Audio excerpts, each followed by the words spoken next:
Let's bring Rob Byrne up, find out what's happening around the country and on the roads. And Rob, I didn't like the story we ran today about fuel shortages in the country. I mean, just risks, the Liquefied Fuel Wholesalers Association sounding the alarm over looming fuel shortages in the country. I do not want to cause panic, because that's when we know when people start rushing and filling up and doing things like that. Are you seeing anything on your radar? Should we be alarmed? What do you think's going on here?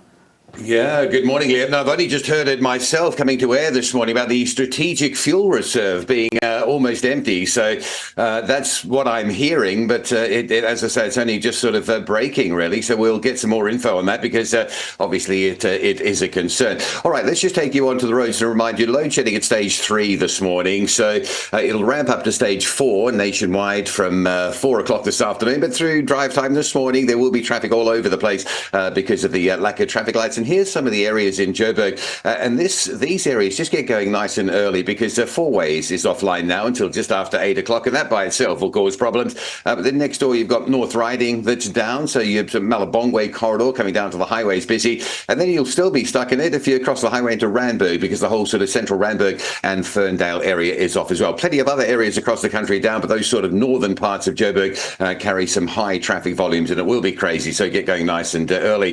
Got another crash scene on Durban's N2 North. If you're heading up to the airport, this is going to hold you up. It's in that construction zone between Kwamashu and Gateway, and you can see there a bit of a mess with that crash scene and traffic queue extending back in the background. If you're on your way to the airport, just about to leave Durban, you've got the M4 Route First Highway as an alternative. And here's an issue coming out of Pietermaritzburg this morning. There's been a machinery breakdown in the road construction just by Market Road, so there's only one lane open, and I can tell you that traffic is getting heavily backed up. Leaving Pietermaritzburg on your way to Durban, you will hit some traffic that probably will get back towards sort of Ortman Road shortly. It's a big queue. If you know the R103, it might be a good morning to duck down there and on-ramp to the N3 at Ashburton.